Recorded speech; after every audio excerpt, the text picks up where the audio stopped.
Hello students, this is Dr. Nidhi Gupta. I am a faculty at Center for Population Health and Development, School of Development Studies at Tata Institute of Social Sciences, Mumbai. I welcome you to the module on reproductive tract infections, types, causes, prevalence and prevention. At the end of this module, you will have an understanding about the type of reproductive tract infections, their causes and prevalence. The module will also enable you to understand the measurements and prevention of different types of reproductive tract infections and consequences of untreated RTIs, their sequelae and complications. The module will also familiarize you with the linkages between RTIs and key health-related development programs. Reproductive tract infections or RTIs are infections of the genital tract which affect both men and women.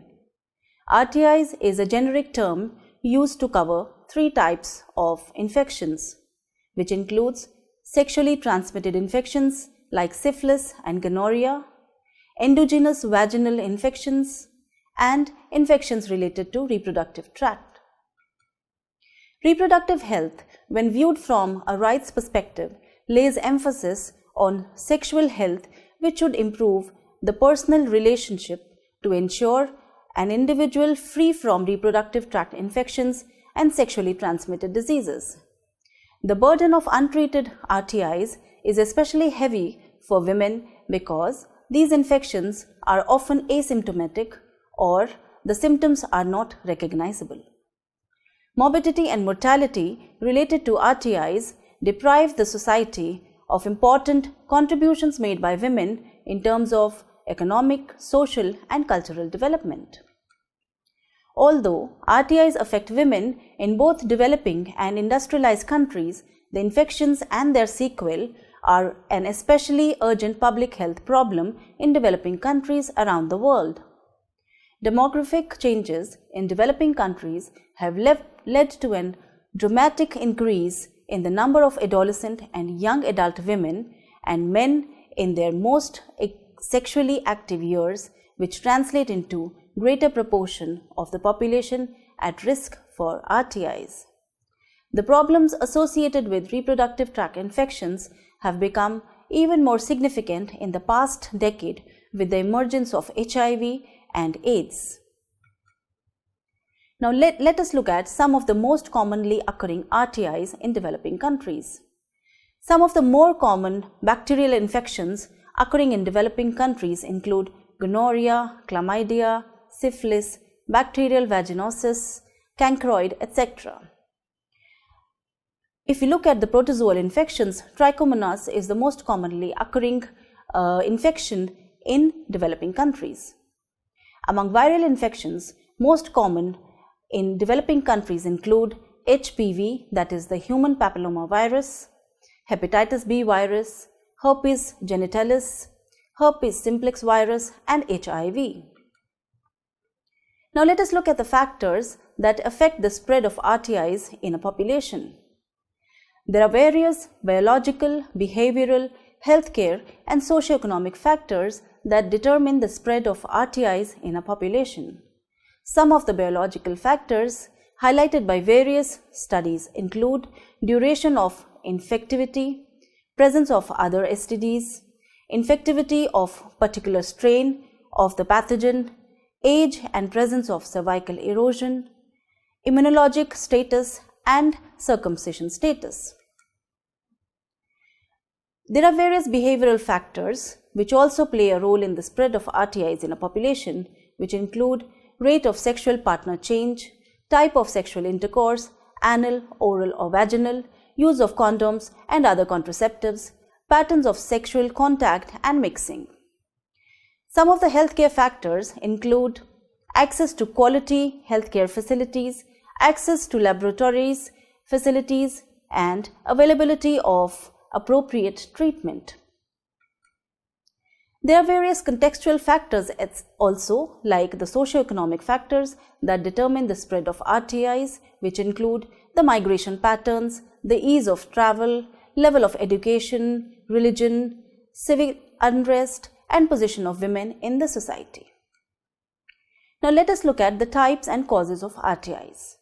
RTIs is a generic term which is used to cover three common types of infections, first being the sexually transmitted diseases, now called as sexually transmitted infections, endogenous vaginal infections, and iatrogenic infections.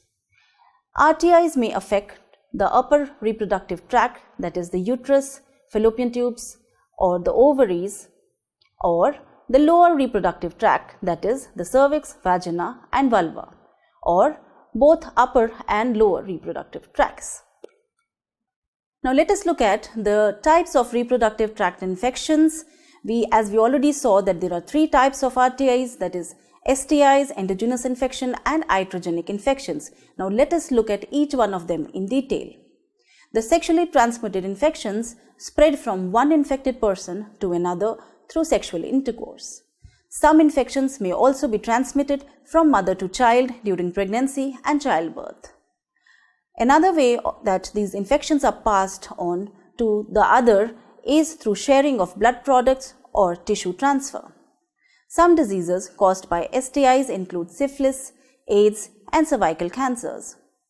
STIs such as syphilis, gonorrhea, and chancroid spread more rapidly in places where communities are disruptive, migrant labor is common, and commercial sex networks are active. Endogenous infections. The normal vaginal flora of healthy women of childbearing age is dominated by lactobacilli.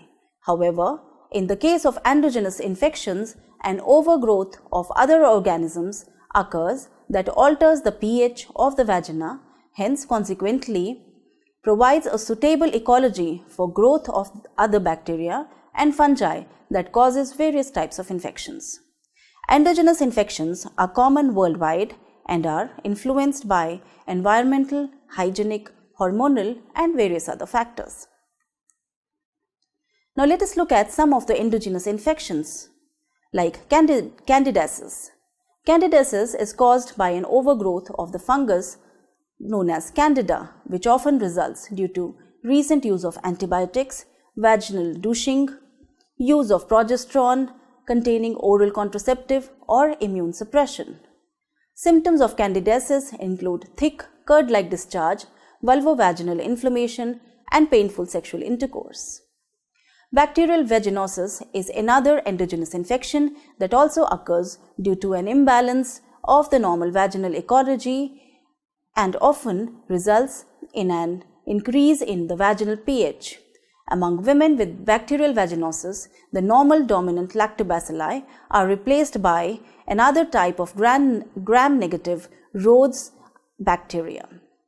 Some of the symptoms include a homogeneous discharge and vaginal infection may be present, but bacterial vaginosis often remains asymptomatic. Bacterial vaginosis occurs in association with intrauterine device use and the use of vaginal drying or tightening agents. Worldwide, endogenous infections are the most common cause of reproductive tract infections among women. Many women believe that the symptoms caused by vaginal infections are normal and part of female experience and consequently do not seek care. These infections can be treated with oral antimicrobial or topical intravaginal creams. If not treated, endogenous infections have the potential to cause severe complications such as premature rupture of the membranes and premature birth during pregnancy. Untreated bacterial vaginosis can lead to pelvic inflammatory diseases, and there is sufficient empirical evidence of its association with increased heterosexual and perinatal transmission of HIV. Now let us look at what is iatrogenic reproductive tract infections. Iatrogenic reproductive tract infections are the result of bacteria being introduced into the normally sterile environment of the upper reproductive tract through medical procedures such as the insertion of intrauterine device, induced abortion, or during delivery. Unsafe abortions are a particularly common cause of iatrogenic infections. Iatrogenic infections are common where there are many STIs and where healthcare professionals do not have the training or supplies to perform these procedures safely. According to the World Health Organization estimates, 20 million unsafe abortions take place every year, of which the vast majority takes place in developing countries. Complications occur after 10 to 50% of unsafe abortions. Iatrogenic infections can involve the uterus, endometrium, fallopian tubes, and ovaries, and can therefore result in very serious consequences if not treated timely. However, most of these infections can be successfully treated using antibiotics on timely diagnosis. In men, sexually transmitted infections are much more common than endogenous or iatrogenic infections. However, among women, non-sexually transmitted RTIs are usually common. RTIs appear to pose a much greater problem in pregnant adolescent than in older pregnant women, who are more likely to be involved in a stable monogamous relationship at the time of conception. Now let us look at the prevalence of various RTIs. The epidemiological data shows that incidence and prevalence of various RTIs vary greatly between countries and even between regions within a country. A reflection of these differences in the characteristics of each pathogen, such as the duration of infectivity and transmissibility, as well as other biological, behavioral, medical, social, and economic factors. Among pregnant women in developing countries, it is estimated that gonorrhea rates are 10 to 15 times higher, chlamydia rates are 2 to 3 times higher, and syphilis rates are 10 to 100 times higher than the rates of these STIs among women in the developed countries. Rates of RTIs tend to be highest among high-risk groups such as commercial sex workers and clients of STD clinics, but are also prevalent in asymptomatic populations and low-risk women such as those attending the antenatal care clinics. In Indian community-based studies, the range of self-reported morbidity has been reported to vary from 39 to 84%. Now let us look at the complications and sequelae of reproductive tract infections and HIV. Untreated RTIs are among one of the major causes of infertility among women and sometimes men, as they may lead to inflammatory diseases of reproductive tract that may block the reproductive tracts like the fallopian tubes in women and vas deferens in men. Each year, thousands of women die from sequelae of undiagnosed or untreated RTIs, including cervical cancers, ectopic pregnancies, acute and chronic infections of uterus and fallopian tubes, and puerperal infections. Other sequelae include infertility, fetal wastage, low birth weight, infant blindness, neonatal pneumonia, and mental retardation. Pelvic inflammatory diseases are one of the most serious consequences of RTIs in women, which occurs when an infection of the lower genital tract, that is, either from cervix or vagina or outside organisms, reach the upper tract, that is, the uterus, fallopian tubes, ovaries, and the surrounding structures. The infection may become generalized and life-threatening, and resulting tissue damage and scarring may cause infertility, chronic pelvic pain, and increased risk of ectopic pregnancy. The tubal scarring and blockage that often follow a pelvic inflammatory disease may be total or partial. Fertilization can still occur with partial tubal blockage, but risk of implantation in the fallopian tubes and other sites outside the uterus, which is called ectopic pregnancy, is high. Certain types of human papillomavirus, that is HPV, are associated with the development of cervical neoplasias. Chronic pain may be experienced by patients with RTIs such as genital herpes and pelvic inflammatory diseases, which may cause persistent or episodic genital or abdominal pain. Over the course of HIV infections, potentially the most serious RTI, the spectrum of symptoms may occur, which include acute retroviral illness, sore throat, swollen lymph nodes, increased skin rashes, herpes zoster, pulmonary tuberculosis, diarrhea, chronic fever, severe weight loss, bacterial pneumonia, debilitating fatigue, and various other infections, recurrent infections, and untimely death. Now let us see what can be done to prevent RTIs and their complications. Some of the key strategies to control RTIs in resource-constrained settings are as follows. Improving the awareness of community level about safe sex to control STIs and awareness about the signs and symptoms of reproductive tract infections is the most important strategy. Behavior change communication to improve health-seeking behavior for RTIs among individuals and communities. Improving the skills of healthcare practitioners to promote accurate diagnosis. Timely and right treatment, hence access to quality healthcare for right treatment including diagnostics and medicines should be made available. Complete treatment, awareness about importance of treatment completion to avoid complications and reproductive morbidity should be improved among healthcare practitioners as well as patients suffering from RTIs. Some of the intervention strategies for RTI control should focus on overcoming the various challenges. Poverty and labor migration separate families and lead to risky sexual behavior. Low status of women that limits economic options and leads to risky sexual behavior. Women may exchange sex for money or other forms of support. Low status also means little control over decisions and less ability to negotiate with partner. Poor healthcare services have little to offer for prevention and care of STIs and RTIs.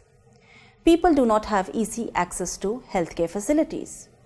People do not use healthcare facilities. These are some of the challenges that should be borne in mind while designing the interventions, especially in resource-constrained environments of developing countries. Now let us look at the linkages between RTIs, their sequel, and key health-related development programs. A major challenge facing women with RTIs in developing countries is limited access to healthcare for those infections. A considerable amount of treatment for RTIs is offered by pharmacists, traditional healers, untrained lay people, and street vendors. Concept of case management used in developed countries are usually not appropriate for implementation in developing countries in which care is provided through an array of services and individuals. Hence, prevention and treatment services for RTIs has been integrated into other reproductive health services routinely attended by women, including family planning and prenatal clinics under the Reproductive and Child Health Program of India. RTIs are an integral part of fundamental health-related development programs such as these concerning with family planning, child survival, women's health, safe motherhood, and HIV prevention. Hence, to conclude, we can say that not all sexually transmitted infections are reproductive tract infections and not all RTIs are sexually transmitted. STIs refers to the way of transmission, whereas RTIs refers to the site where the infections develop. Reproductive tract infection is a broad term that includes sexually transmitted infections as well as other infections of the reproductive tract that are not transmitted through sexual intercourse. RTIs are caused by a variety of bacterial, viral, parasitic, and fungal microorganisms which have major consequences that may lead to infertility to enhanced transmission of HIV. The prevalence of RTIs not only causes symptoms like pain and morbid conditions in the reproductive system, but it also contributes to infertility, ectopic pregnancy, recurrent infection, genital neoplasias, and enhanced transmission of HIV and chronic pain. These often lead to marital discord and social exclusion, especially in developing countries.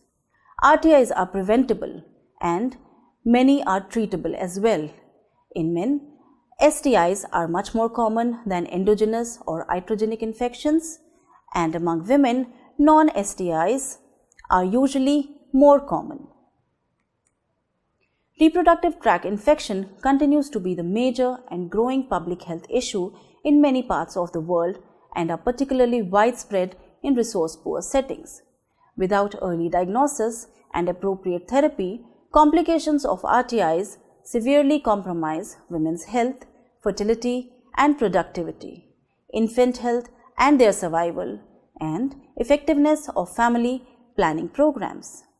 Interventions that truly decrease the burden of RTIs will involve the coordination of efforts among several interrelated health initiatives and will include changes in the outlook, knowledge, skills and resources at all levels of the healthcare system. Thank you.